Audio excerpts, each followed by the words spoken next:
Right, everybody, welcome back to the Black Carnivore podcast. I am really excited to be here tonight because we have a special guest.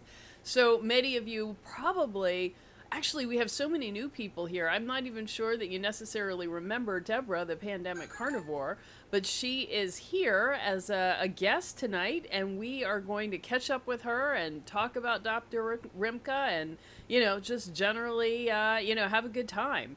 So let's dive right in. Welcome, everybody, and go ahead and say hi in the chat, and let's get going. 8A, this is wild. It's been so long.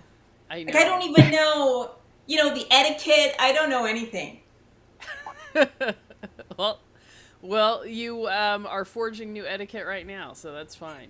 And there are lots Right. of new black carnivores. I understand. I've been watching your subscription, like and subscribe. I have been watching that, and the number of folk who have gotten on to this carnivore diet, you've done an amazing job, A-Day. Thank you, thank you. Congratulations. Yeah, we just hit Yeah, I'm looking 800 at in the. We just hit 800 in the Facebook group. What? Mm-hmm. good stuff. And I'm That's looking at your amazing, subscriber A-Day. count. You're at 3,000. Weren't we celebrating one a while We were ago? just, 1,000? yes, A-Day. Yes. You're getting the word out there. People are understanding the Well, it is the importance people of meat. who, yeah, it is the people who are so Mhm. excited about trying this. So, welcome, Wariba, Marsbar, Wow. Anna, yeah, Mars bar. Anna. I love it's Mars bar, like Mars bar as in the chocolate bar, I'm guessing. But we don't do that. It's going to be beef jerky bar. Mars bar is going to change their name to beef jerky bar. Right. Heather, Evelyn, Carolyn, Portia, and good to see you Portia. guys. I know Portia. Mm-hmm. Jimmy, Naima, Jimmy. I know Jimmy. yeah. Angela, April, Leland. Hey, Leland, good to see you. We just chatted today. Anna from New Zealand. So, yeah, we got people from all over. Anna So, I in New have, Zealand. Wow. yeah, I'm yeah, loving that. yeah. So I wanted to tell you actually. So today, Diana Rogers, the author and of the book and the movie Sacred Cow, she organized an event today. I guess it's there's something going on at the UN, and it might be indigenous peoples from around the world are coming to testify and talk about the harms that they're dealing with like big agriculture. And so they had this protest in the meatpacking district with the chef and I guess head butcher from the Meat Hook, which is a butchery, fancy butchery in Williamsburg and Brooklyn. So he had a food truck, and they had an event, and had T-shirts, and were handing out info from the Food Alliance, and we're taking some video and stuff. So I went up there, and it was a great opportunity to see Diana face to face, and then also Carolyn from Union Snacks, I think is what it's called. She was there. She's produced the Union Snacks. They produce like pepperoni and salami that have been dried, so they're like crispy like chips. Very good. I went through mine very quickly, and yeah, I and didn't then get Nina any 80. Teicholz. I sorry if you're not here, like when the box opens, like that's your shot. Yeah. I mean, it was all I could do to save that one bag of bacon that I used to make that commercial for Carnivore Chris. It was all I could do to save that bag so I could like actually film the commercial. So, yeah. 8A, I heard you say something about Nina Teicholz. Yes. So she was there What's that now? today, and so she had watched actually one of our podcasts in preparation because she knew she was meeting me, and so it was very sweet and kind, and I asked her if she would come on, and she said yes. So hopefully we're gonna get that scheduled soon, and I'll get that out as quickly as possible. Now, 8A, Awesome. I have to say this. I am an absolute fan. If someone were to ask me what my favorite book is, that The Big Fat Surprise is, in fact, my favorite book. From start to end, I was riveted. It was like reading a mystery suspense thriller novel. I am an absolute fan, and I am very pleased to hear that she'll be joining you on Black Carnivore. Yeah.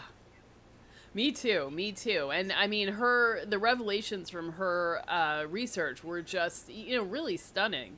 I mean, to catch the lies that were happening that have impacted the way all of us are eating is, it's amazing. And that revelation of truth continues to reverberate, to this day, as people are starting to uncover even more and to really let it sink in, how much everything has been colored by those lies.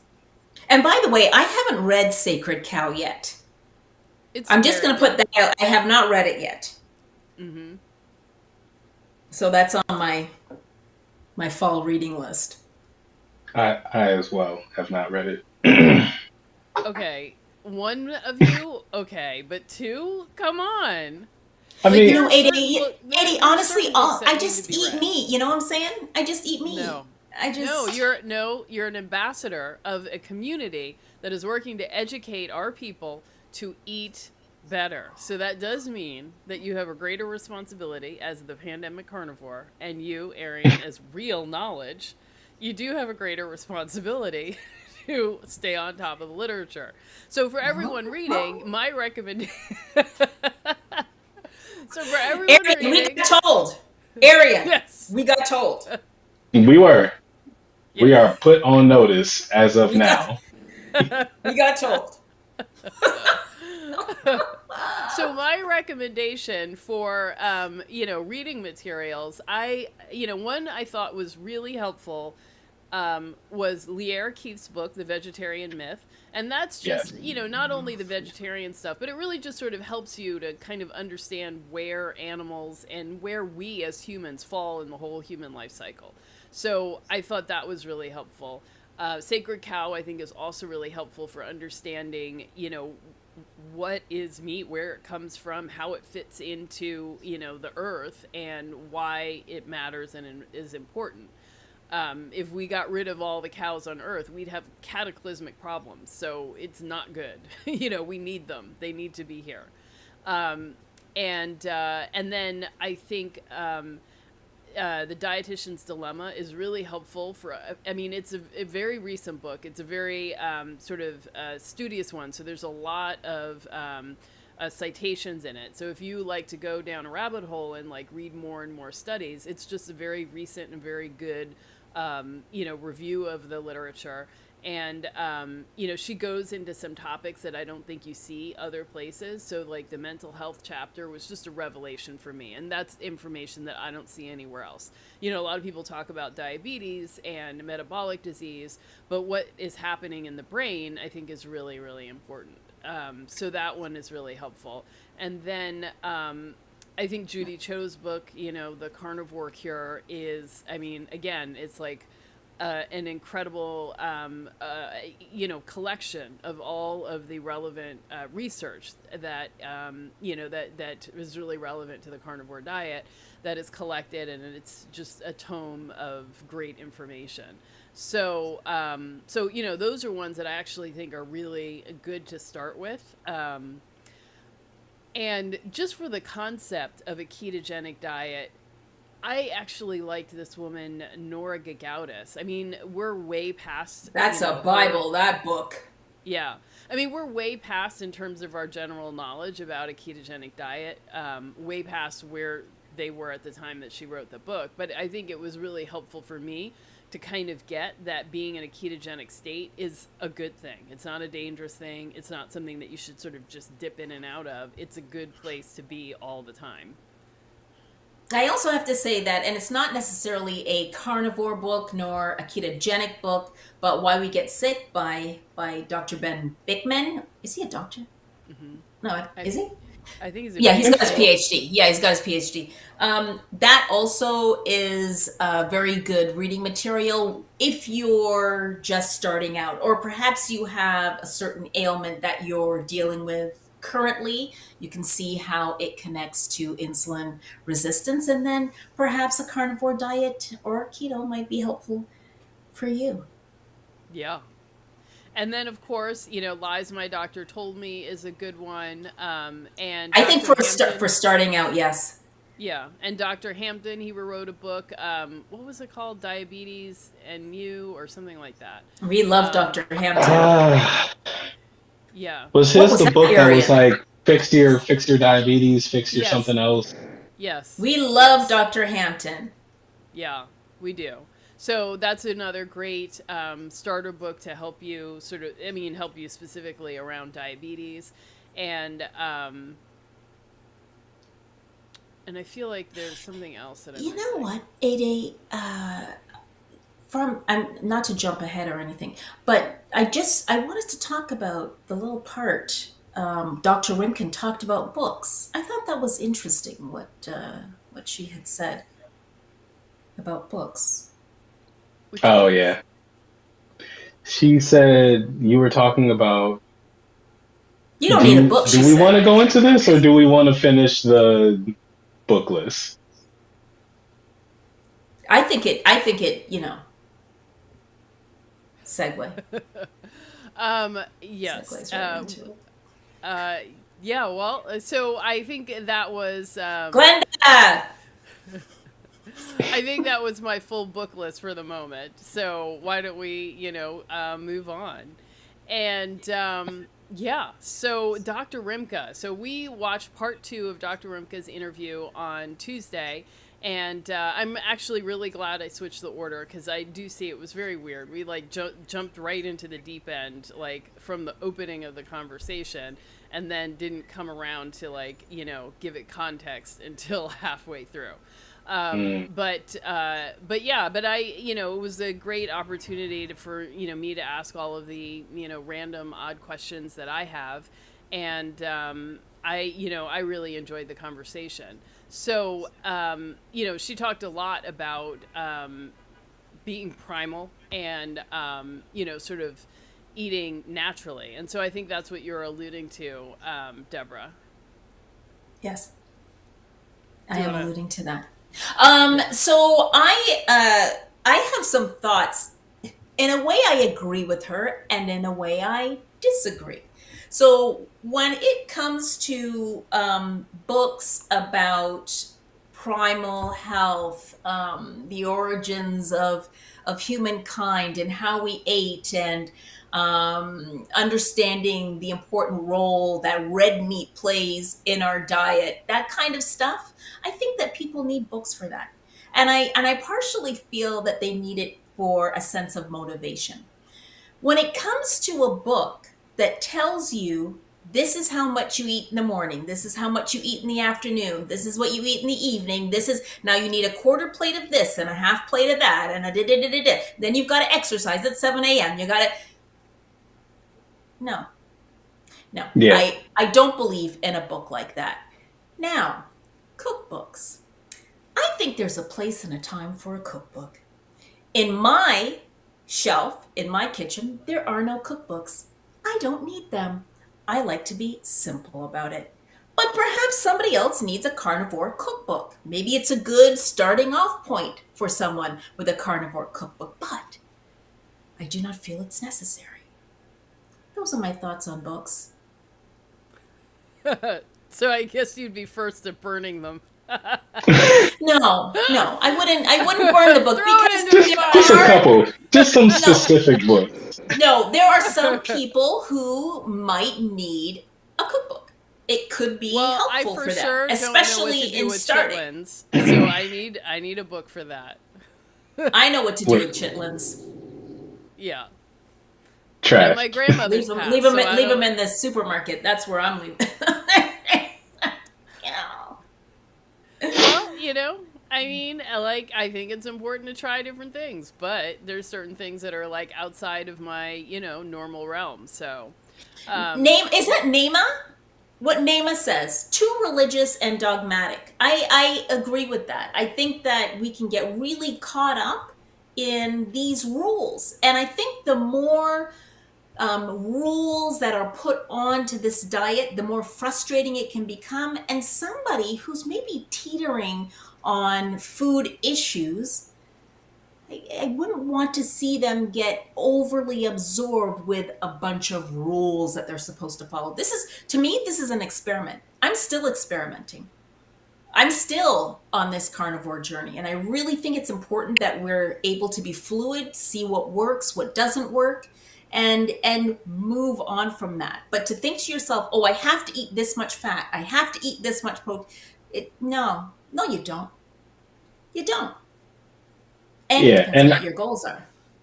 and that's what I got from what she was saying about books was that you shouldn't you don't need a book to follow the carnivore way of eating. You don't need a book to be keto. You don't need a book to be paleo or primal. Like these, exactly what you're saying, Dad. These things can get really complicated, and um, a lot of people get lost along the way.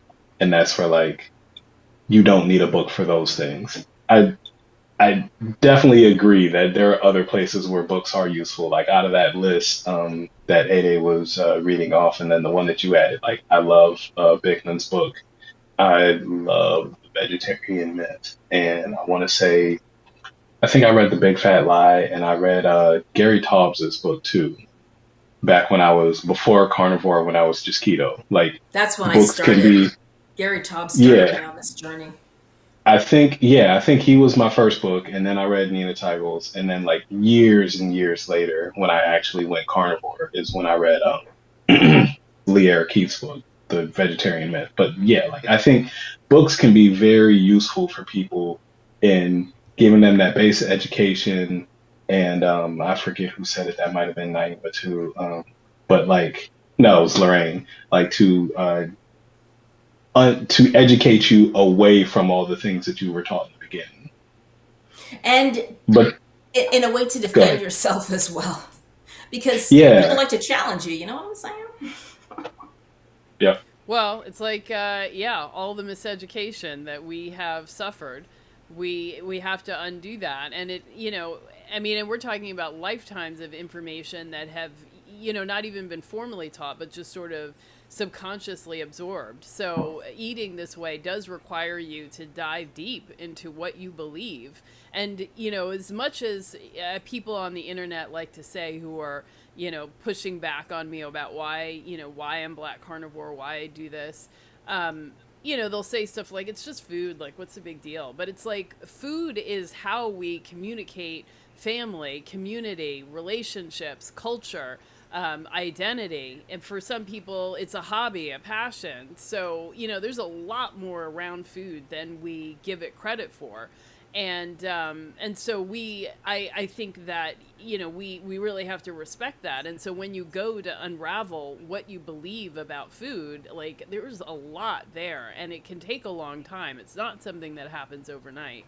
So we I mean, if we were lions on the savannah, we don't need a book to eat. But if we had taught those lions that they should be eating grapes, I don't know, maybe they would. Maybe they would need a lion counselor to come in and say, look, you're doing it wrong. Let me explain how you do this. So I appreciate that argument, but I don't think that really respects like all the challenges that people have that we have to undo. And like says, being an ex-vegetarian, needing a cookbook, I too was like, when I first came to this, But all I Adi, knew how to do was I didn't say anything poach a against chicken cookbooks. breast.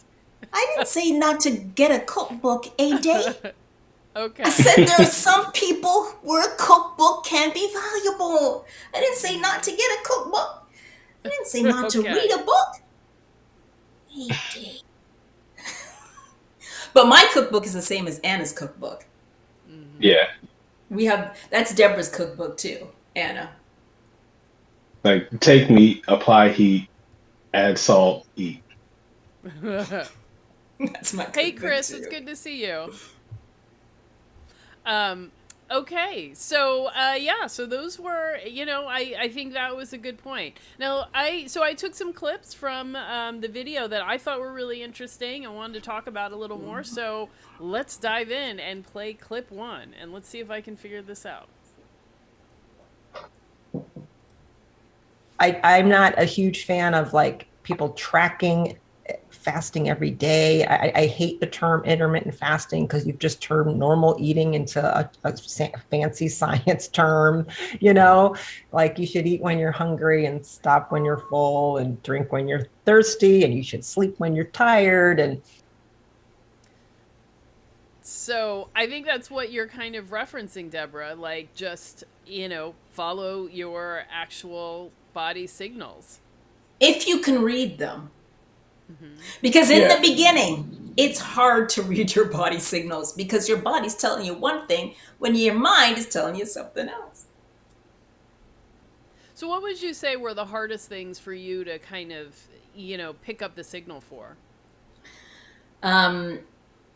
Wanting to eat sugar. That wasn't necessary.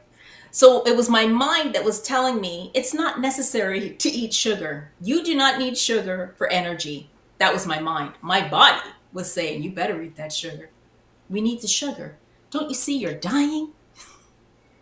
That's one of the things that I had to get this. And then eventually my body followed suit. And maybe it was when I started to use ketones or fat for energy. I don't know. But that was a big one. That was a big one for me. Mm-hmm. What about you, Arien? I had to stop drinking so much water. And that was one where my body was not signaling that I wanted water, but I was used to drinking so much that I had to learn to actually listen for the feeling of thirst and what that felt like. Because I didn't know. I had no idea. I was just drinking all the time. Why were you drinking so much? Because it's what we're told to do.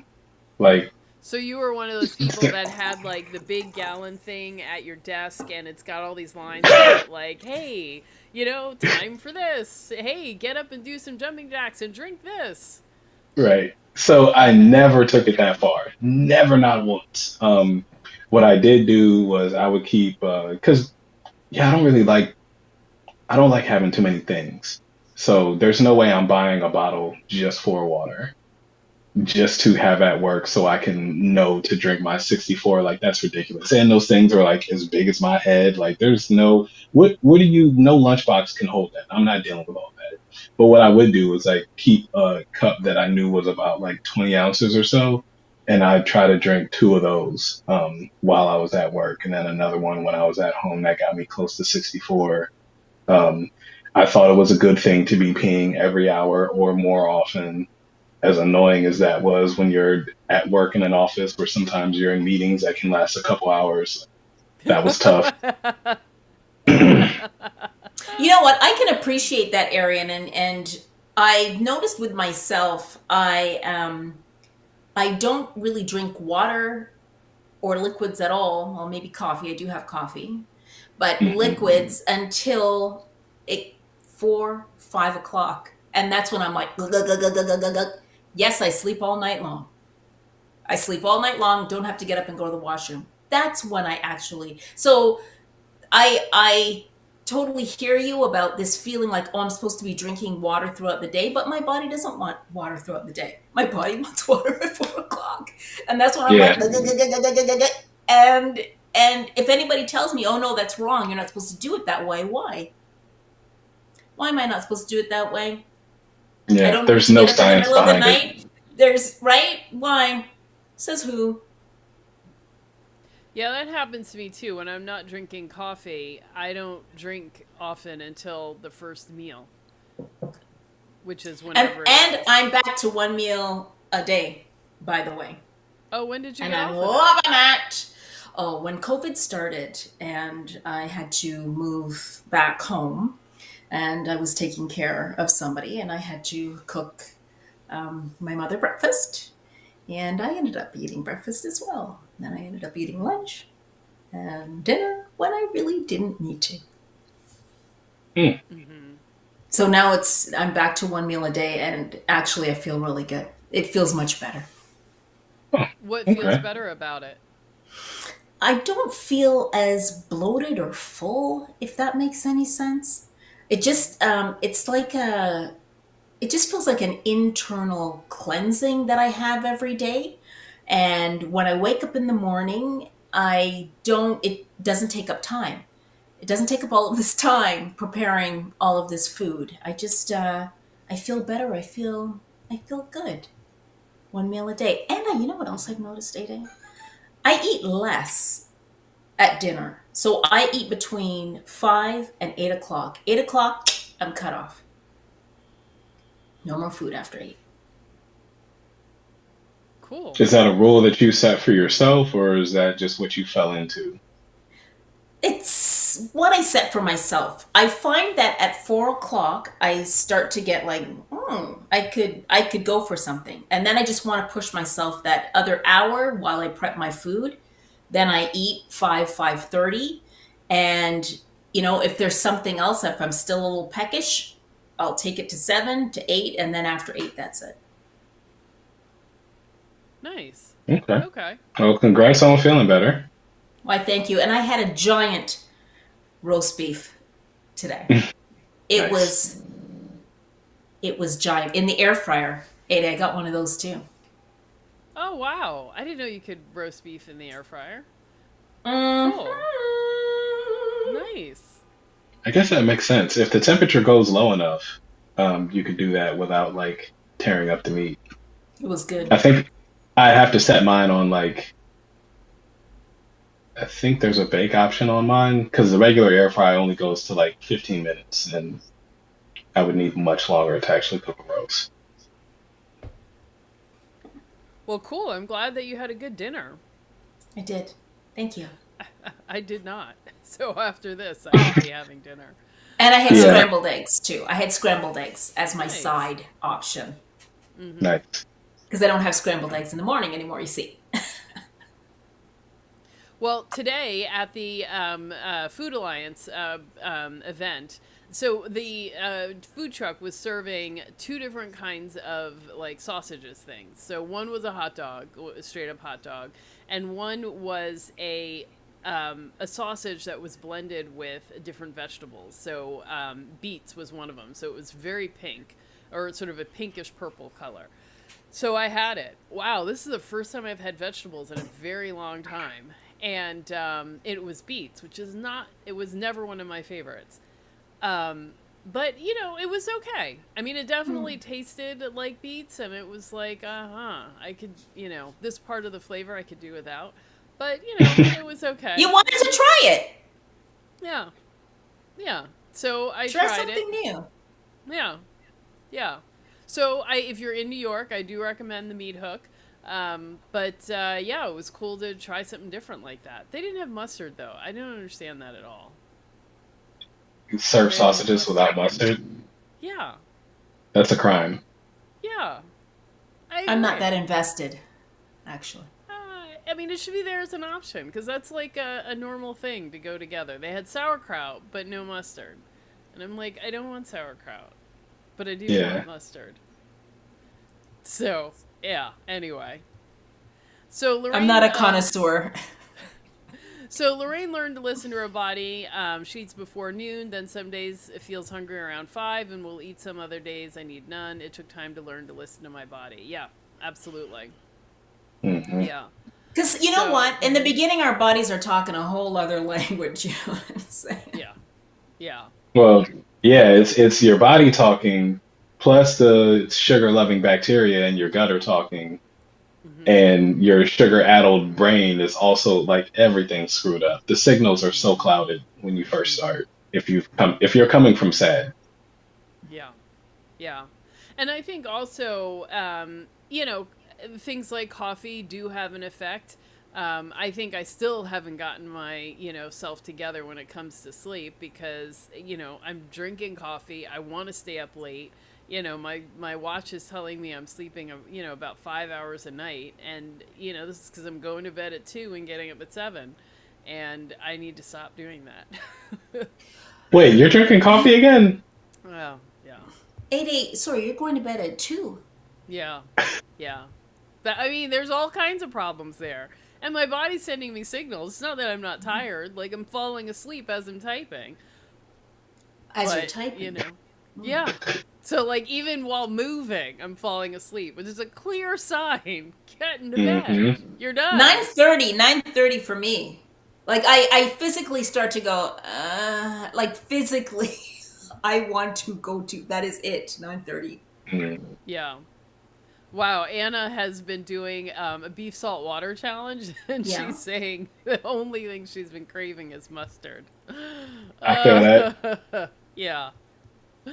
I'm sorry, Anna, but you know, stay strong. You're doing great. You are really, it's amazing. I'm really impressed with how well you're doing. Let us know in the chat, like, you know, what your stats are, weight loss, health goals, what you've been able to accomplish. Hi, So, Janae. yeah. Hi. Jimmy says, I understand what she was saying about fasting, but I weighed 547 and stalled at 430. I started 48-hour fasting in July, 3 days a week, and now 370.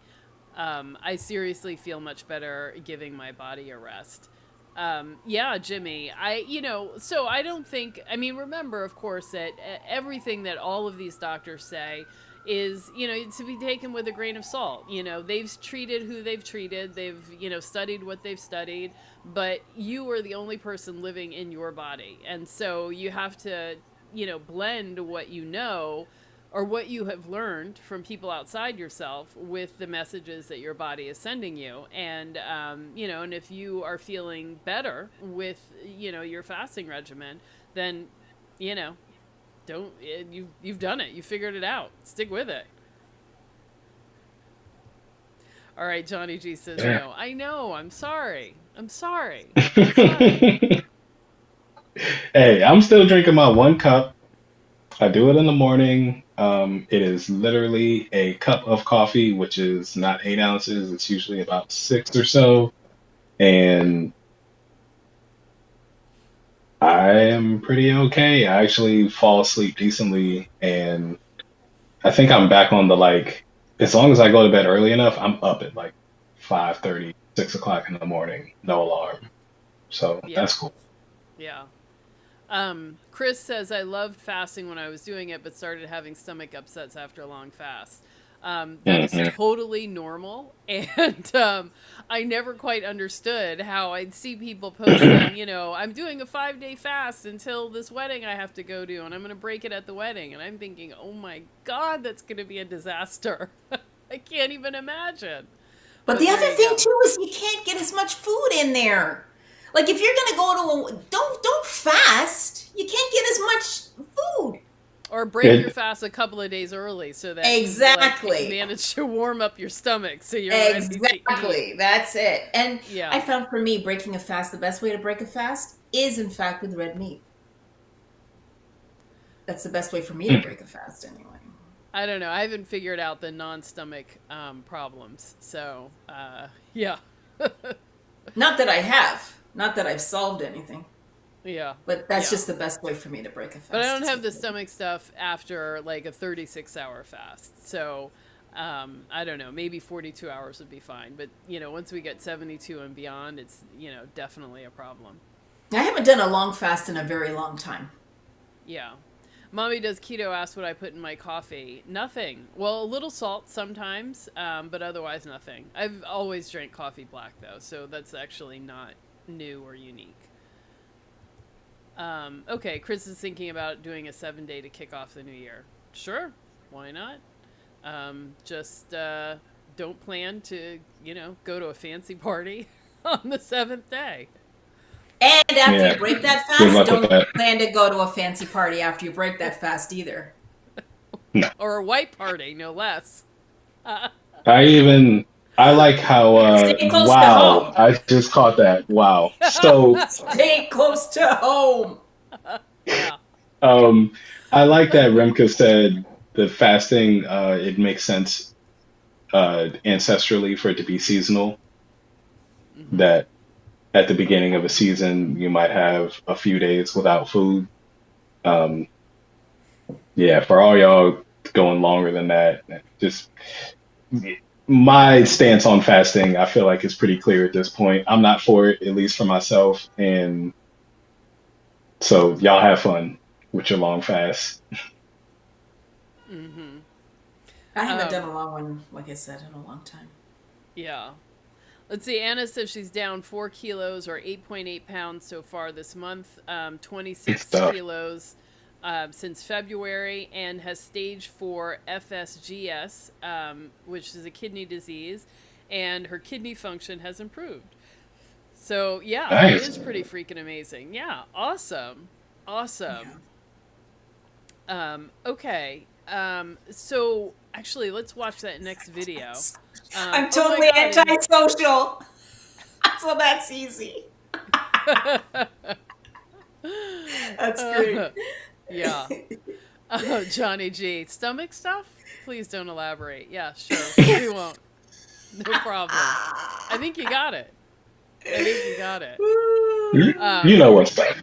yeah. You know what's And, up, you know, yeah. my Every cousin, she's not carnivore, but she loves to fast. And so one time I said to her, she was always doing these long fasts. And one time I said to her, you know, wow, I'm always so impressed that you're able to do these fasts and it's like no big deal for you. I always have like a totally upset stomach. And she was like, oh, I didn't know that was from fasting. It's like, oh my God. So you just thought that you like have this terrible trick stomach that's like a constant problem. Uh, but that like I don't know what your cousin was eating, but like that's part of sad life is just stomach well, problems all the time, and you that don't is know. also true. Yeah. No, she's well, now she's pretty strict on her keto, but then she was definitely sugarful. Sugar, all the sugar. You know, Yeah. AD, I hope you're gonna play the clip about fat and protein, the discussion you had with Dr. I think that Rimka was in the first about part. no, was in the second Yeah. part. Yeah, it was the second part. I feel like it might Um have came up twice. It was okay. definitely in the second part. Well, let's go to the next clip cuz Okay, that let's that do was it. a sign. That was a sign. Thank you. Deborah, you're like move along. Um Fasting okay. is it's a signal to the system that in general, if we go back to being, what does it mean to be human? And what does it mean to live primally? I think that for me, the majority of all health issues I see in all my patients stems from a disconnection to nature, a disconnected to a natural way of living. And that encompasses a lot of things. Food is a part of that, right? And so why I prefer a primal diet, an animal-based diet, is a natural human primal diet. That is just the way humans have been here for millions of years. It's the way we've been eating. It is not new. It is not fancy. There's nothing to me controversial about it. Anthropology has proven it left and right. It's a done deal. Now we're brainwashed by propaganda and marketing that it's not, and people have been convinced that fake things made in a manufacturing plant based upon chemistry is actually better than foods that we've been eating for millions of years is a different story. So one, I do want to feed the system. I want to bring nourishment into anybody's system first before I start leveraging fasting. But fasting was a normal part of the cycle for humans, and it's typically should be seasonal. You would have the occasional, okay, the herd is gone. We're having a hard time finding some animals. We ran out of food. So you didn't eat for a day or two here and there while there was some hunting going on. Coming out of deep, deep winter, going into spring, there might have, probably almost every year, tribes were going through some little short seasonal fast, a 3 to 5 or 10-day fast, because there wasn't much food. They ran out of their salted cured meats and fish. And okay. So what do you think about that? Oops, hold on. I completely agree that a lot of our modern problems, if not all of them basically are caused by how far we are from where how we're supposed to be living. Mm-hmm. And Mm-hmm. the thing about fasting, it logically makes sense to do it seasonally. Or that, yeah, like basically if you're going to fast it, it should happen seasonally as opposed to a lot of people fast like on a regular basis, like um, 2 days a week, stuff like that. Mm-hmm.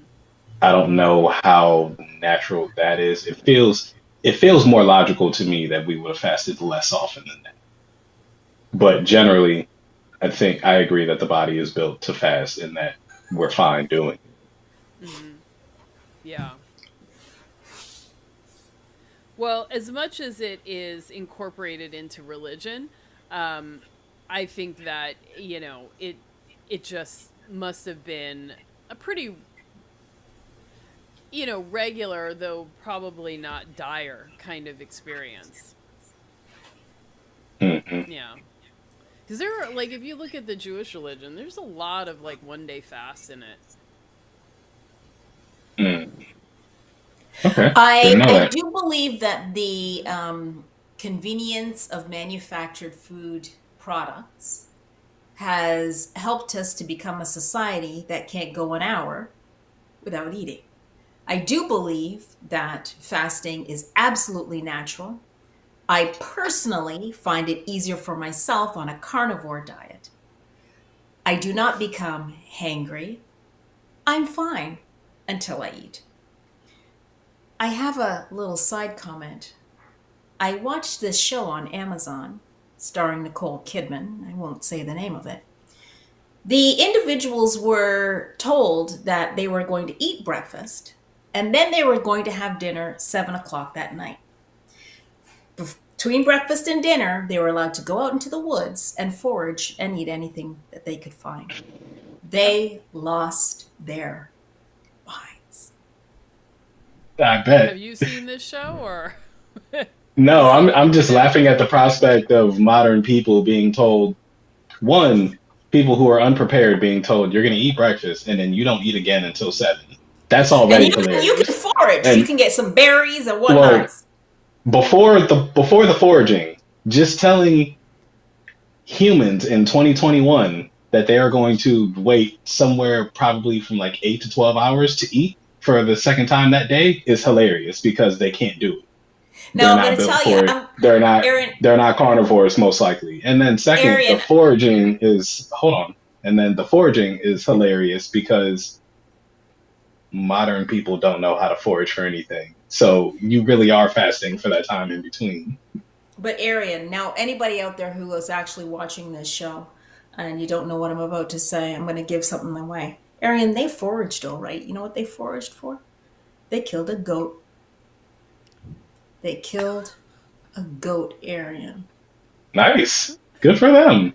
12, They're like, 12 I'm so hours, and hungry. they were like, we are killing this goat. 12 hours. My God, Mm-hmm. they couldn't do it. But they Good foraged for a stuff. goat. Yeah. So there you go. So Bayat in Sopo, thank you so much for the super chat. I really appreciate it. Of course, you all know that these super chats is what helps the channel to continue. So if you are liking what you see here, feel free to give. But if you cannot, that's okay too, because I love to share this information, and it helps me to not be the only one. And to bring all of you into the Black Carnivore tribe. So This is such a wonderful community. I just have to say that. It really is. absolutely. I think, it's really been an awesome place. And it's surprising. I've had quite a lot of people telling me that, the other corners of the carnivore community are most unwelcoming and most Mm. strange. And so this is the only place where they feel like, hey, it's fun. It's nice to hang out here. I think it goes back to, well, part of it is that dogma, Ade. I think some of it's that dogma. Yeah. I mean, I think it's also people's real life personalities. Not everybody is really a people person. Yeah. Yes, and right now I think the pandemic and world events are bringing out the worst in people, and it's showing. Oh yeah. Is it ever? Yeah. Yeah. I can't. Okay, that's a whole other story. It is a whole other story. But but I have to say, watching federal agents on horseback with whips was a stunning sight to see. And Dude. not something that I thought that I would see in, my lifetime in color. And I thought I was watching Django again. I know. So I wasn't overly yeah. surprised. I wasn't overly surprised at all. As soon as I heard that there were Haitians at the border, I was like, here it comes. Here it comes. If I had seen rifles, it would have been like, okay, this is how we do. But whips on horseback? Yeah, horses and whips is what really made it like Yeah. DHS. If they wanted to, whoever's working public relations for them, whoever's like in those positions, like they all need to be fired because this is just. Can you like try to hide your racism just a little bit? Are you completely unaware of American history and what this is going to look like? No, they're Haitians. They're Haitians. What do you want? I mean, going after humans while on horseback with a whip is just, no matter their color, but of course it is the Haitians. So, yeah. So that was disheartening. Definitely. Yeah. I gotta tell you, there's just so much going on in the world that's disheartening. This news cycle has been, I've been dumbfounded by this news cycle. Missing people who get a lot of attention for certain reasons that other missing people don't. But at least there have been actually so many news stories about this, this concept of the missing white woman, sucking all of the air out of the room. So I've never seen that before. There really have been a lot of articles and people making commentary about that. Ramsey. So, Jean Bonnet. Still talking about it today. So instead of like actually talking about the Black people, especially Black girls that are missing, we're going to spend time complaining about the fact that we're not talking about. Exactly. But we're gonna spend the time instead of talking about the actual problem. Well, instead of fixing the problem, we're going to spend time talking about the problem, which is still elevating white women to the forefront of the conversation. Well, I guess it starts by talking about the problem, but yeah. You got to admit you have a problem, and maybe that takes like a couple days or weeks of the news. A-Day. Yeah. Just don't go missing. That's all I'm telling you, girl. Hey, what can I say? Don't go missing. Ruby and I took the subway to, to go meet the food truck today. So that was like my first time out in a long time. So Ruby went too. Yeah. So it was a little bit like, wow, so many people. I don't quite know how to handle this. So yeah, there you go. Did Ruby get some good stuff off the food truck? She did. So I did share. I was not mean like that. Yeah. That's nice. She liked it. She eats it all. It's lovely. Okay, so Mommy Does Keto, thank you so much for the super sticker. I really, really appreciate it. And I am so glad you enjoy this channel and you think we're doing a good job. I love it. Awesome. Yay. Mm-hmm. Okay, so let's go on to the next video. Oh, and Mommy Does Keto is right. Smash the like button. Come on, there's a lot of people here and we have not gotten that like button up. Okay. 80, I'm gonna hit it when we're finished. I'm gonna go back and I'm gonna hit it.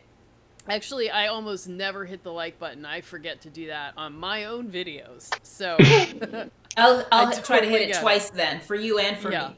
Thank you.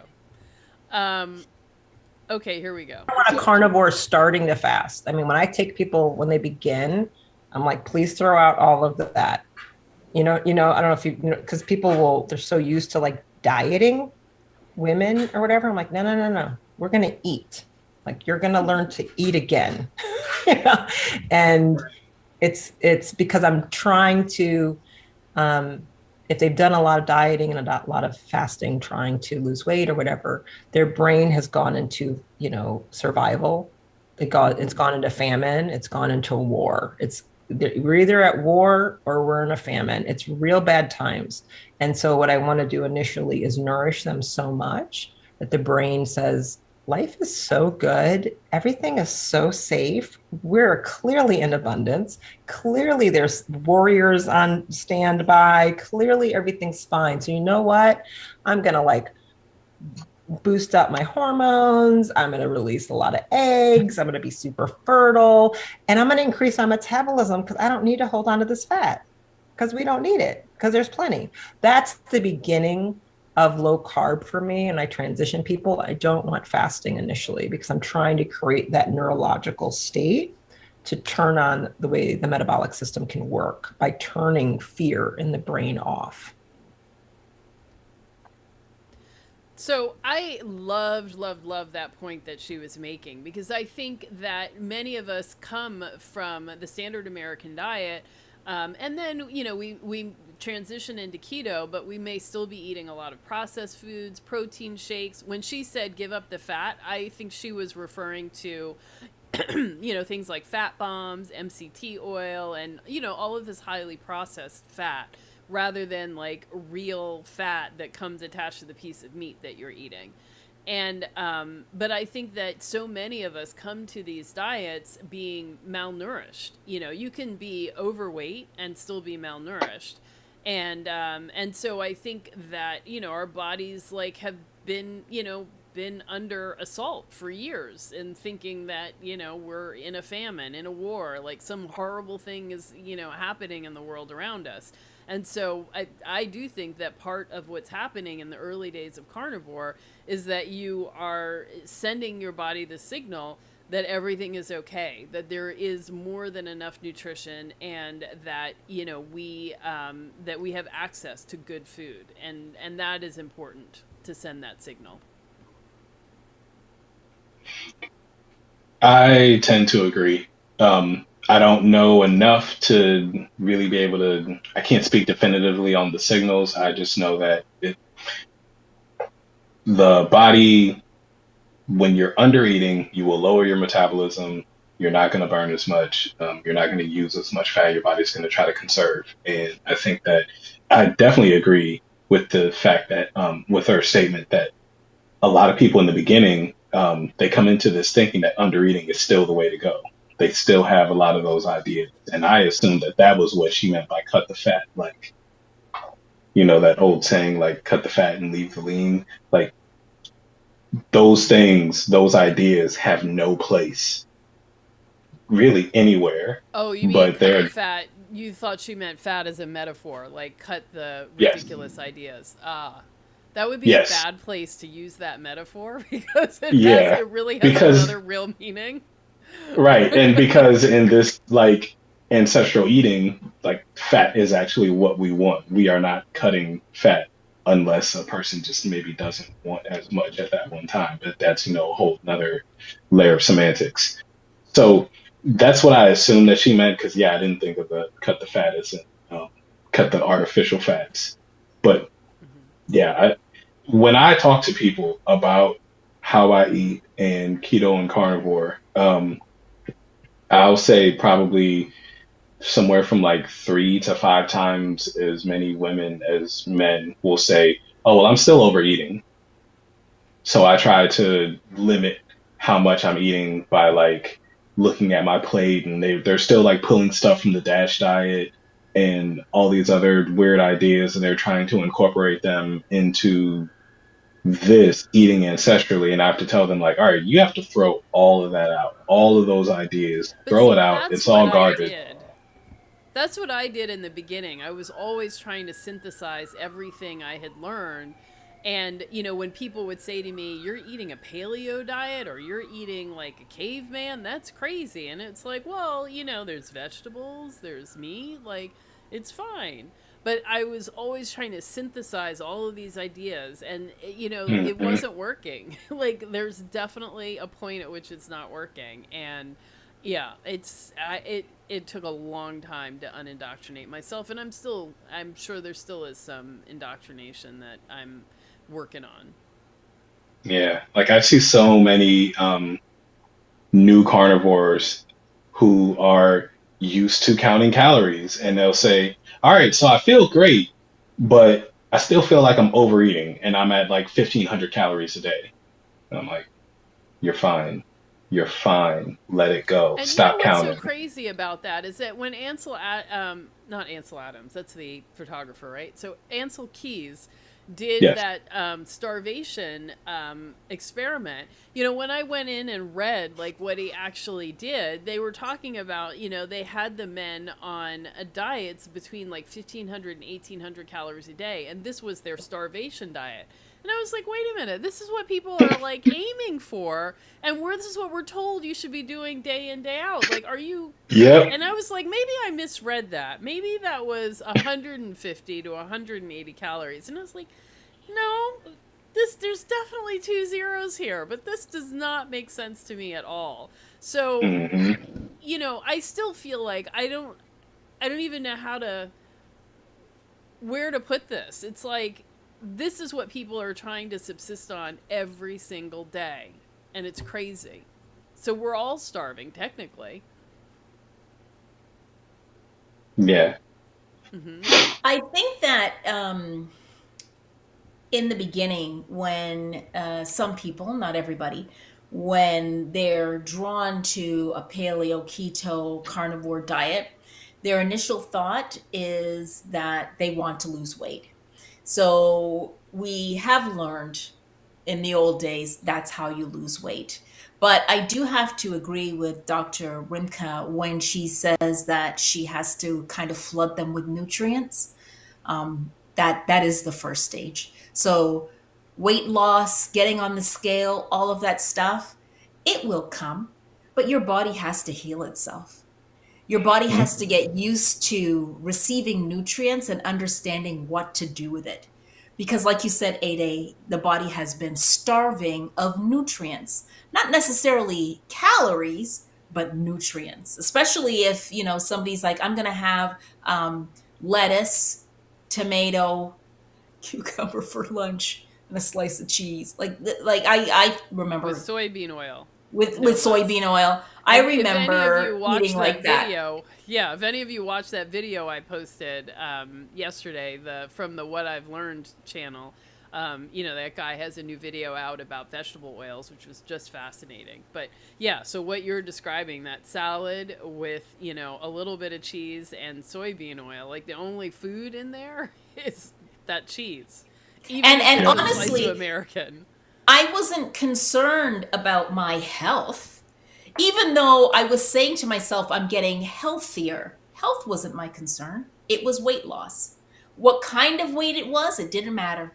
Didn't matter if it was fat, didn't matter if it was lean muscle mass. I didn't even understand what that meant. It didn't matter, just as long as the scale was going down.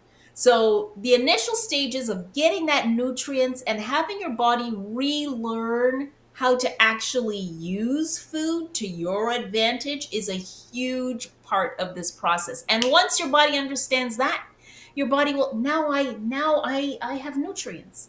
Now I can function properly. Now your body can let go of any excess fat that it is that you might want to lose. Hmm. Hmm. Yeah. Portia, thank you so much for the super sticker. I really, really appreciate it. So, video game controller hobbles along unhappily. Oh, this is the sticker. Thank you. I appreciate it. I don't know Oh why she picked the sad one, but it's hilarious. man. Okay. Yeah, Janae, why am I cooped up? I mean, you know, I'm in my neighborhood. I mean, I'm outside of my apartment, but like, I'm not really going anywhere. I don't know. You know, it's like, yeah. The world is opening up here. People are out in it. Did I tell you, Ade and Arien, that I started roller skating? Oh, good stuff. Wow.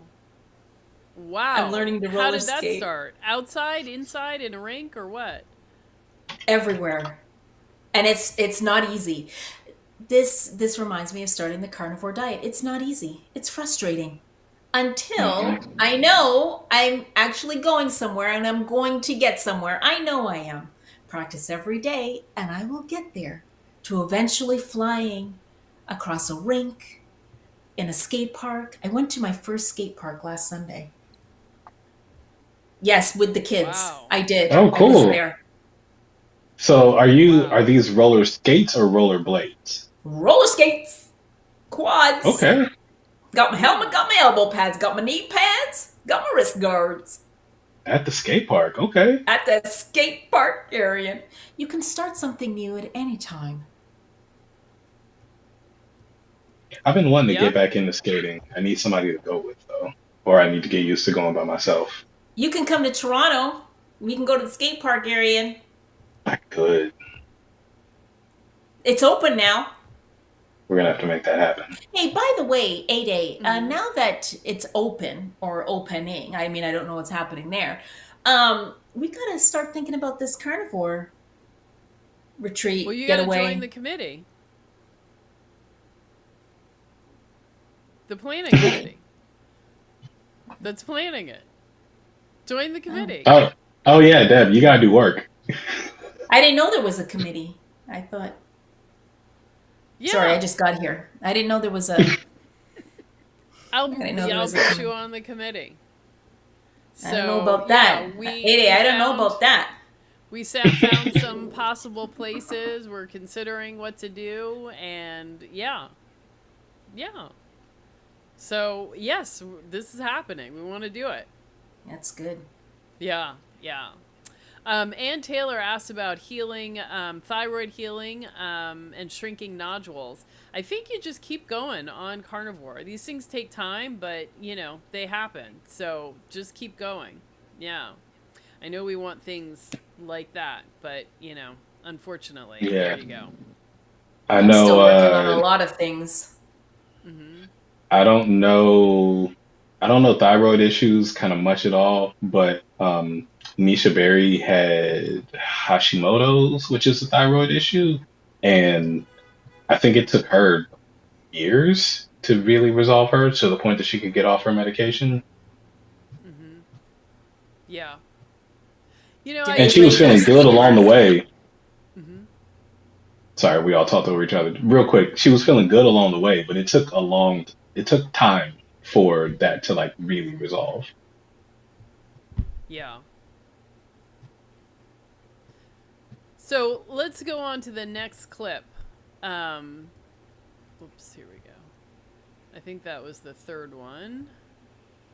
Okay, so this I The thought was two interesting. tribes that are the oldest groups living on Earth, nobody talks about these centenarians. Nobody. And it makes total sense because it goes against the agenda of the longevity group. So they want to talk about and say, oh, blue zones and they're, a lot of vegetables. No. The Altians and the Yakutians that are in Siberia, Russia, live to 140. Women get pregnant in their 60s naturally. 100% carnivore. Hmm. So, yeah, I thought let me get this. Yeah, I thought that was really cool. Because we do get pushed this whole idea about the blue zones and what they're eating in those places, and not really being, I mean, I assumed that there were no other centenarians. So to find out that there potentially are, who are doing it differently is really helpful. I mean, I definitely started to look that information up, and you know, I mean, I don't know what we can believe out of Russia, but I, you know, to know that there's any other possible centenarians, I think that's welcome information. I don't know anything about that either, but I go as far as Mother Africa. 8A. I don't know I of people there living I to don't know. 140, But but I go, yeah, why would we necessarily? well, yeah, fair enough. I thought it was really cool, and I would love to read. Yeah, I'd love to read more about those people. I was gonna say I want to hear about them, but I'll read a little bit. I'm not gonna read a whole lot, but I don't know. I don't have a lot of comment about it, to be honest. I don't really know it. Whatever. I'm not living to be 140. I pretty much am pretty sure about that. Well, I, oddly enough, have been watching this travel channel on YouTube. And these people, they took a trans Siberian train trip through across Siberia. So they visited a lot of these people and places that, she was referring to. So I actually had some familiarity. And then, two, they somehow got a press pass at the Nomad Games, which is something like the Olympics, but the sports are the traditional sporting activities of the indigenous people. And so they had all of these people competing, including an American team. But there were people there that I was looking at them and I'm like, who are you? Like, I don't understand who you are, where you come from, why you look the way you do, what your, national dress is. But I think those people competing were from this people that we're talking about. So I actually found that very interesting and I would like to learn a little more. And the Nomad Games look incredibly interesting. I mean, one of the things they had was they were competing to see how quickly you can erect a yurt. But I think I can see why that becomes part of the Nomad Games. And then the biggest thing was this sport where the clearest I can get is it's played on horseback. They pick up about 100-pound goat and try to throw it into this goal. And and they can grab the goat off of the other person, like, the opposite team. But the point is to get the goat into the goal. And that's the game. And, Yes. I mutton tonight. Yeah. Tonight we have mutton. So, and there was an American team that competed. We lost terribly, but I'm like, where do you even find an American that could play this game? But why? Yeah. Why were they competing anyway? I mean, these were the Nomad Games. And exactly my point. But it was something like the Olympics. Like, there were 26 countries competing. So this was not like a small little thing. Like, it was, it was kind of a big deal.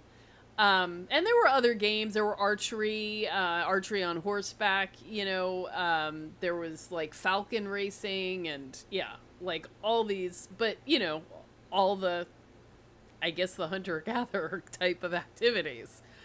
Right. But anyway, so yes, my point was though that I think that those people were actually, some of the contestants or, some of the countries that were competing in these games. So I definitely thought it was interesting enough to, dive in and understand a little bit more about them. Yeah. I don't know. It sounds cool to me. Sounds fascinating. I'd like a documentary. That's what I want. Give me a documentary about these people and how they live. The ones who are living past 100 and women are having babies at 60 or in their 60s. With you, Anna. At 60 and having a baby does not seem like something I'd want to do. I mean, I don't know, how do we validate these ages? How are they validated? I don't know. Yeah. We don't know. But you could ask the same question of the centenarians. I mean, even my grandmother, when she got her birth certificate, altered it to change her age to make her older because, she looked very young and couldn't get a job when she came up to New York. And then she made it younger because she wanted to be younger. But she'd erased this thing so many times. And then, where the church where she, or wherever the records were. I mean, for people who were born before like 1930, like there's no real records. You're just going off of what people said or, maybe what was listed in the census. And that's true around the world. So I think it's a valid question though, Ade. I mean, yeah. Yeah. I think it's a valid question, but I don't know that those blue zone people, you've got better data. Ade, who said I believe in blue zone people? I don't believe in blue zone people either. Yeah. Yeah. You don't believe in them? Like you don't think they exist? I don't believe in the blue zone. I don't believe in that whole thing. I think it's just cherry Actually, picking.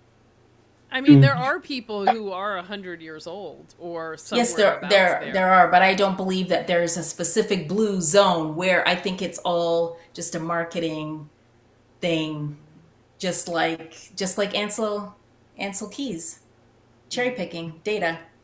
Yeah. so And I'm going to look, be we have the a blue ignorant one zone. here. Can we like very briefly explain what the blue zone concept is? Because I don't really know exactly. I know it's like Actually, I supposedly was going healthy to say people. you should do it, Arien, because I don't really know. So from what I understand, the the blue zone are certain particular areas. You should school Hey, me hey, now after I I can't split stand you you. two. I know, right? Should I look? Yes, please Google it. Please just Google it. Um, Oh, Deb, if you wanted to explain it real quick. Well, I mean, it's a vague thing, right? It's like the blue zones are places where you find like lots of vegetation, or like I don't no, understand it let's Google myself, where it. all of these No, people no, live to let's be a just hundred Google it. years old. I think we should Google it I because know that we're it's all three I know it's off. something that plant-based people latch onto, blue zones. All right, I'm on And yogurt Wikipedia. or So something, I don't know. Something about it's yogurt. regions of the world where a higher than usual number of people live longer than average. And they live close to water or something. Yeah, Wow, they're there's all on none in water. Africa. Nope. Which already there, that tells you that it's probably a lot more about political factors, which I would And include economy records. in. And Yeah, records. and records than it is about like the actual health of these people. And records. Sorry, what is that? What do you mean by that, 8 and records? I mean, keeping record or having any idea how old people are, Oh, like oh, sorry. from a The data. macro sense. I mean, from a macro sense, instead of somebody saying, "Yeah, I was born in 19 whatever." Like, I don't know that there are that good national records to be able to identify, how old people are.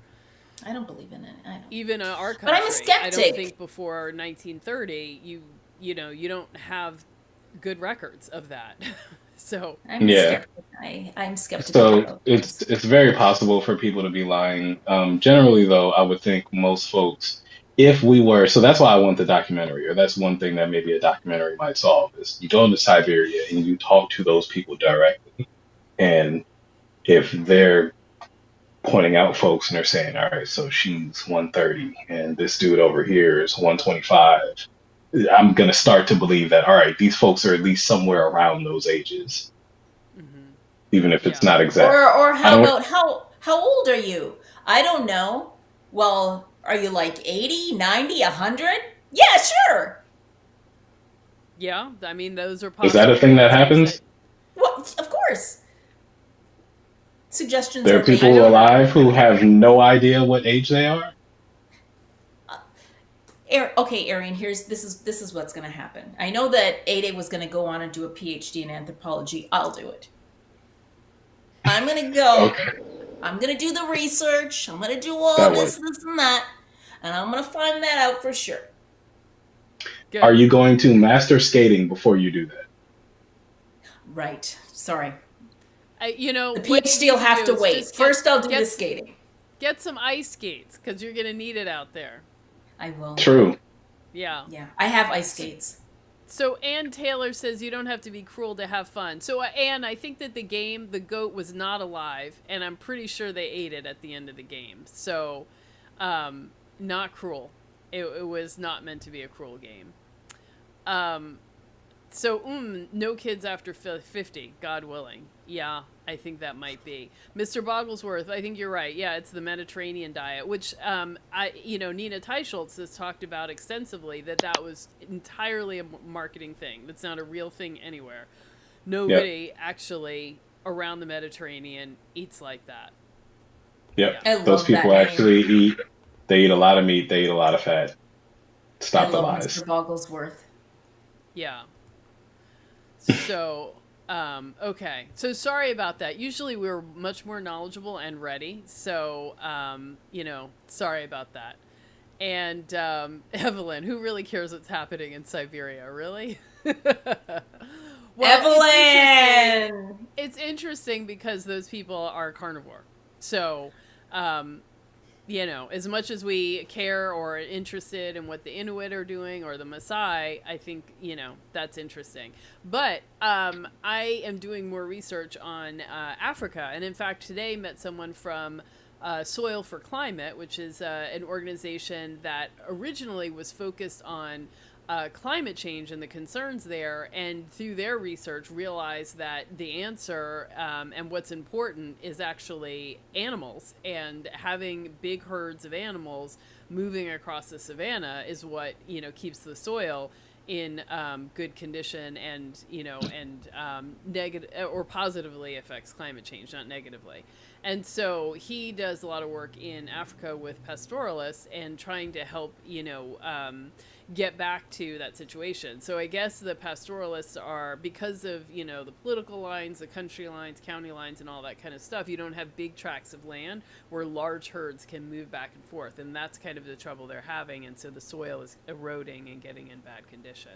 So so I think that hopefully we'll see some change in that direction in Africa, and I bet that there probably are. There are some blue zones that we don't even know about. I think that colonial contributions, including agriculture, play a large part in that. Yeah, well, And that was, I dependency think, dependency on agriculture. Yeah, that was what today's UN session was about, that the indigenous peoples from around the world, different places, were trying to push back against agriculturalists who are forcing them to use their seeds and, the genetically modified and all of that kind of stuff. So, yeah. Or any seeds at all. Yeah. And Evelyn asks about what? No, go ahead. So Evelyn asked about dry fasting. So we did not discuss that at all, but that is something people who are concerned about deuterium consider doing, which we didn't talk about. Dr. Rimka and I didn't talk about at all. And I think as a body, we're not recommending dry fasting. No. Yeah. Okay, let's go on to the next clip. This is the last one. I think it's twofold. I think it's that safety signal I told you about, like it turns off the famine and war signal in the brain, and it nourishment. You have suddenly everything that brain needs. It can heal and repair itself. It can take down inflammation, and it turns off the signal. It says, oh, it activates a part of the brain. You can see in my hand, like this is the emotional center, and this part here on top is the cortex. This lives on sugar, and this lives on ketones. So if you always just have a ton of carbs and you don't go into ketosis every night and do what you're supposed to, if you eat a lot of carbs, you can't. You're activating the more emotional limbic reactive part of your brain, and you have a hard time bringing the cortex, which is logical thinking, compassion, empathy, altruism as well. So you lose executive function and you lose compassion and empathy with other humans by not being ketogenic. It actually makes you a more compassionate, kind person. And I feel very confident in the neurophysiology of saying that. So it's, dare we say, why sometimes we see the most violent people on social media in our world are the vegans, because this is where they're operating from. And it's very hard to bring this part of the brain on board, so I feel bad that they don't have the ketones and the ketogenic way of bringing that. I used to live there. I was a vegan for 12 years. So I know that suffering and that pain, and you don't want to be like that. It's just the brain is being hijacked by abnormal physiology. So it does that, and then it lowers the deuterium, which does the same thing. It makes the brain calm. It makes it very stable. Just just functioning really well and emotionally and cognitively very powerful. So I love it whenever people talk about what the effects of carnivore on the brain are, because for me, I think that's actually kind of the most profound change that happened, or at least for me, the most profound change that happened was how my mood changed and my ability to think changed. And that's what I see in other people, and it happens so quickly. Like within 2 weeks, like there's a dramatic difference in that area. Even before you lose weight, even before other health things turn around, that brain stuff changes. And our brains are like our most important thing, right? So when that's out of whack, that's not good. And to discover, and I think, we don't even really know how out of whack our brains are until we do this. And then you get clarity and it's like, oh my God, I've been walking around in this fog for decades. Like, how did I get anything done? Yeah, I found it really interesting. I'd like to hear her go like way deeper into detail about that brain stuff because I hadn't heard that before. I don't really know much about the brain, such a complex thing. We as humans don't know a whole lot about it, and then me especially, I don't know much about it. Um, so previously I would have explained that in a completely different way and said that as you get rid of the sugar and your mind is clear, your body's fed, you're naturally happier. And I wouldn't have been able to explain in a mechanistic way why that was the case. I just know it seems to be true for basically everybody. Mm-hmm. Yeah. Well, it's so true that it makes me think, there's something more to carnivore than just just the benefits of being in a ketogenic diet. So Yeah. that's why I like enjoy hearing, I mean, even if some of the theories or ideas are off the wall or, things that I'd never heard of, I still think it's Hmm. helpful to hear because there is something else that happens with carnivore besides ketogenesis. There's some other benefit, and and maybe it's different for different people. Maybe for me, it's just like I'm all the things I'm allergic to I take out, and maybe that's all it is. Or maybe it is a thing of deuterium, or maybe it is I finally told my brain, don't worry, the war is over. The zombie Yeah. apocalypse is done and the zombies have lost so completely. Right. I don't know.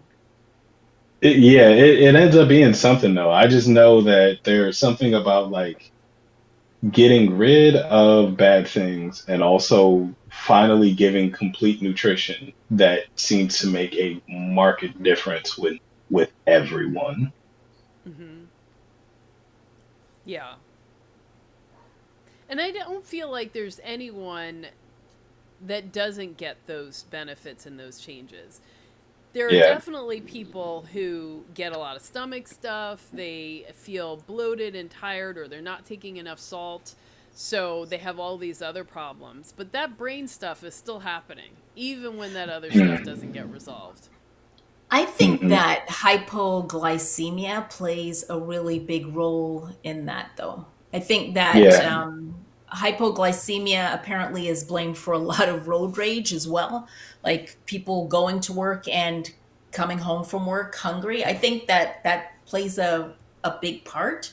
Um, People getting hangry, like those things are real. I don't know that they're necessarily associated with ketones. I think it's more about reducing your body's dependency on sugar, maybe.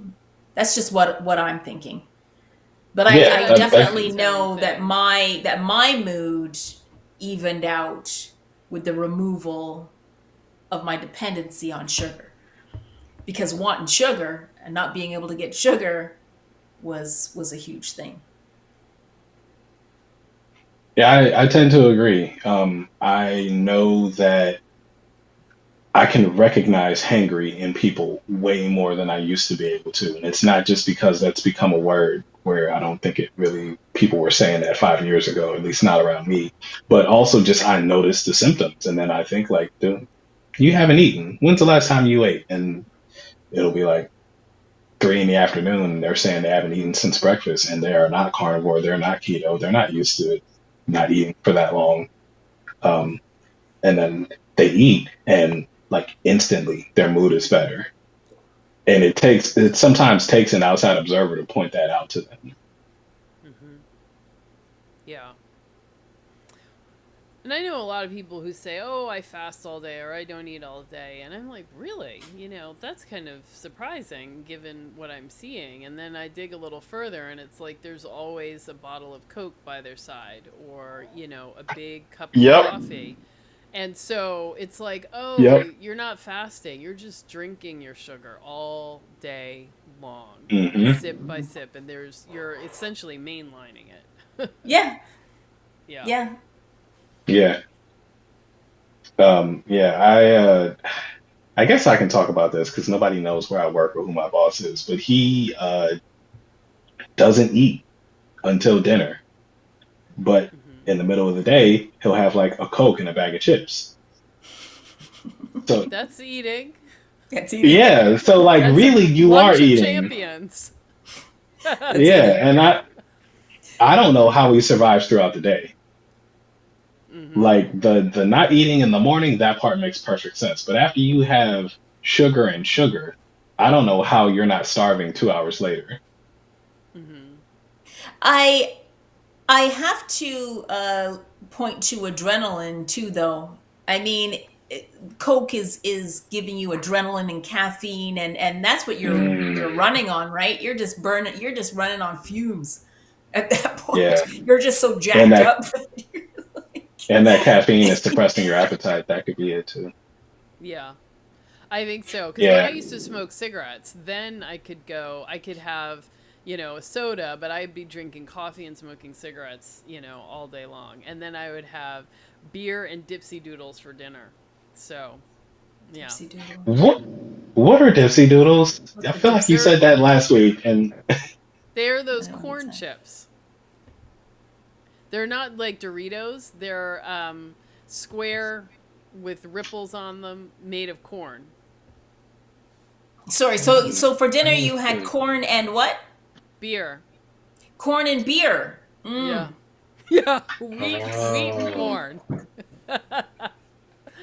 Yeah, none of that was, and cigarettes, wheat, corn, and cigarettes. Yeah, Good yeah, stuff. I yeah. think back to I just have to say this for a second. I can't remember what the comment was, but it was about red meat.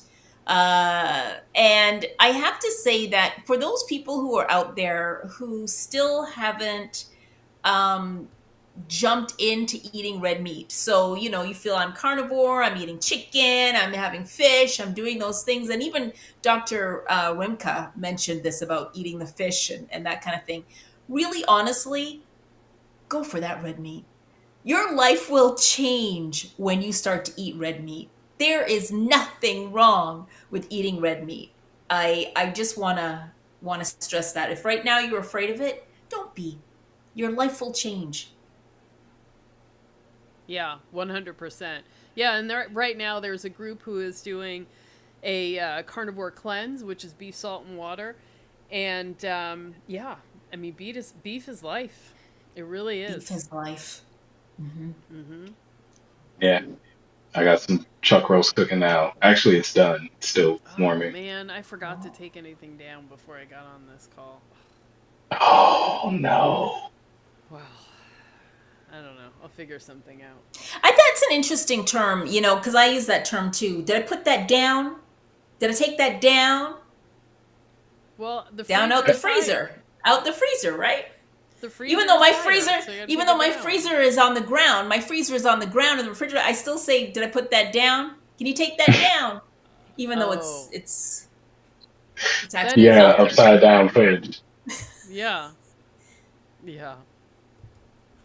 Um, yeah, and so I see there's a lot of comments about keto products, and I mean, for me, I started with keto Boo.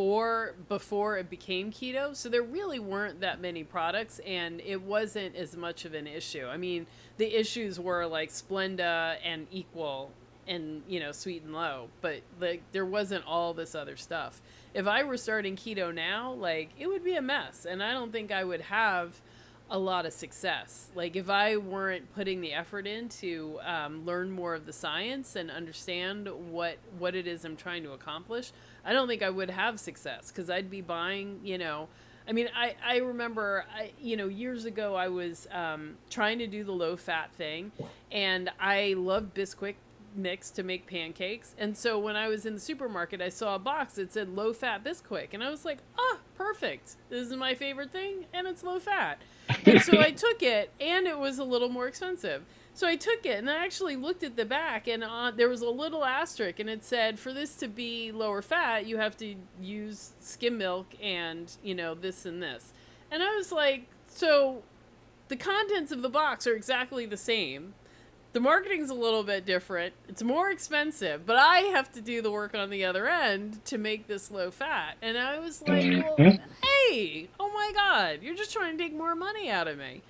But that was like a light bulb moment for me to kind of get that, there's a lot of marketing going on with food that that it's easy to miss, if you're just looking at the outside cover and expecting that what's said in big letters is actually what's happening in that product. But still, like, that stuff happens all the time, and so there's always stuff that you miss. And so I'm sure that I would have a lot of trouble if I were trying to do keto right now for the first time. So keto is not necessarily healthy. Keto foods are not necessarily healthy. And what is healthy? So, somebody could pick up a box of processed food, it says keto on it, and they're like, well, this is healthy because it says keto. But Yeah. keto is not necessarily healthy. So, what's healthy? So I don't like that word healthy because it's a word that can be marketed. Well, in that sense, I mean, wait for the day that somebody co-ops carnivore and they make junk food that's all out of animal products and they're saying, "Oh, this is carnivore friendly." Like that could be a thing at some point. Like It can anything be. could, any word probably could be corrupted, and I think keto has been especially corrupted. I'm Well, the really happy carnivore that. bar, remember the honey flavored one? Oh yeah, that thing can kiss my ass, honey in a carnivore bar. But What you talking yeah, about? like I don't. Uh, I got a sample of a product, the carnivore bar, and there was a regular flavor, but then they had the honey flavor, and it was kind of like how are we? I Was it mean, made by that guy? let's Did not that bring guy back the make honey it? wars. the it Not it not wasn't. no. Okay.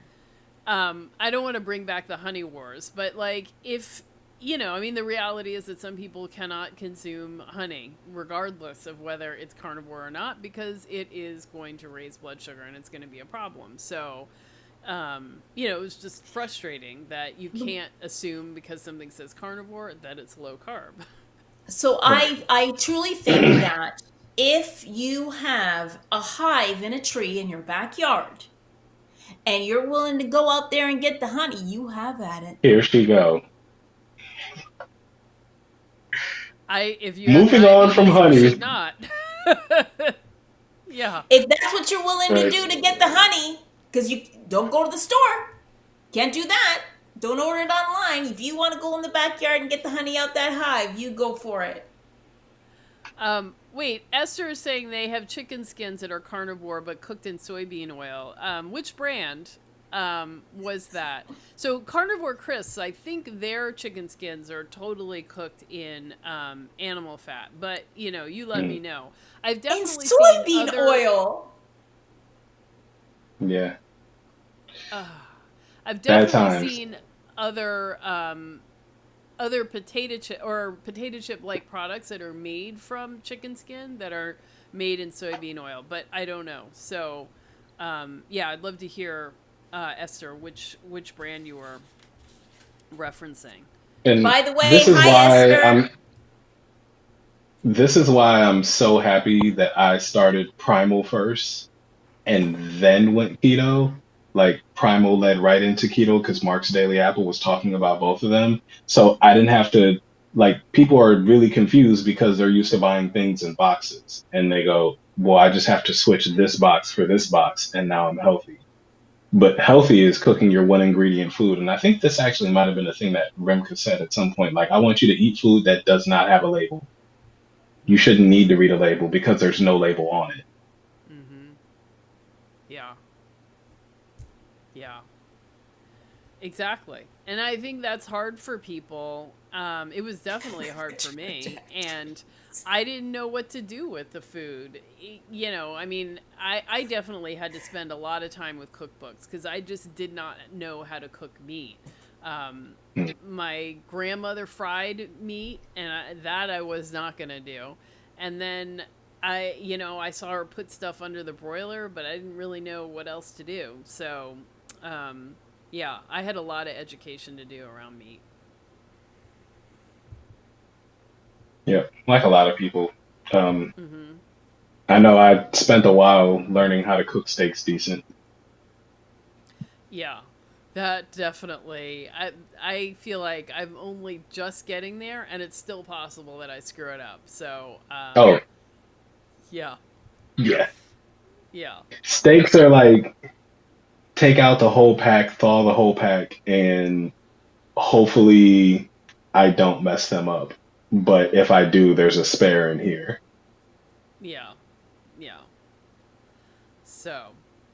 Well, we have been on here a long time, but I hope that everybody really enjoyed the interview that we did with Dr. Rimka, and I hope everyone enjoyed Deborah coming back, and I hope that she will come back again soon because we have not Yeah. had enough of her.